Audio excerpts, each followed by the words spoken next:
Cancer Healer Center, a new beginning.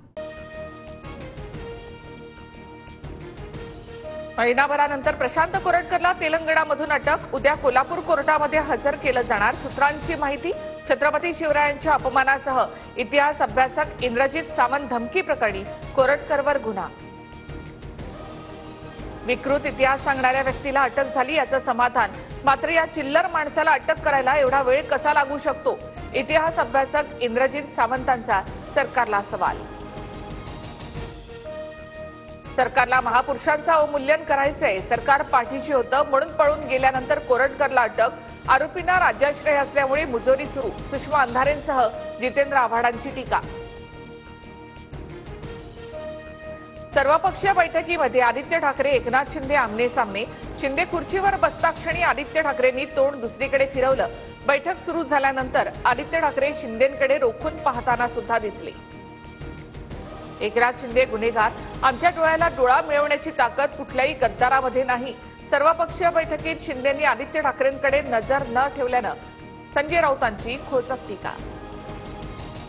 नगरविकास मंत्र्यांनी मुंबईतील रस्त्यांचा घोळ करून ठेवला. मात्र बैठकीच्या शेवटी येऊन थातुरमातुर उत्तरं देऊन गेले. आदित्य ठाकरेंचा उपमुख्यमंत्री एकनाथ शिंदे यांच्यावर हल्लाबोल.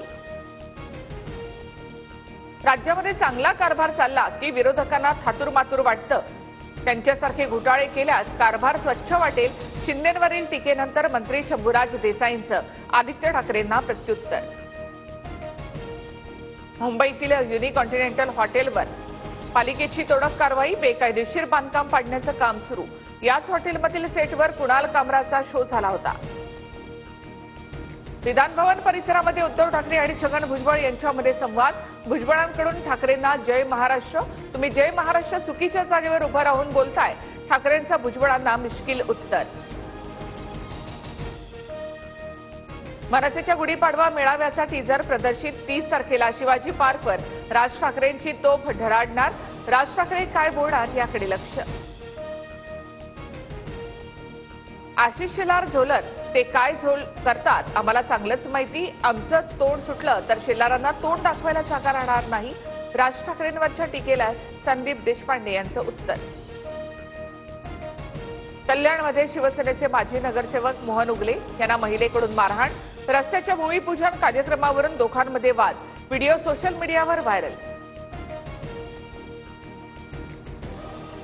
नागपूरची दंगल ही पूर्वनियोजित म्हणता मग तुम्ही काय हजामत करत होता का? जयंत पाटलांचा राज्य सरकारला टोला. सोलापुरातील अनेक भागांमध्ये मुसळधार पावसाची हजेरी.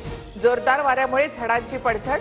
उकाड्यापासून हैराण झालेल्या सोलापूरकरांना काहीसा दिलासा. आठवडाभरापासून उन्हाचा पारा 40 अंशांवर होता.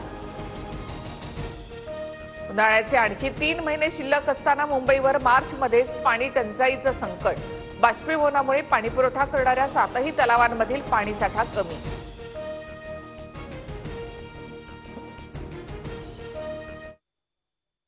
Cancer Healer Center, a new beginning.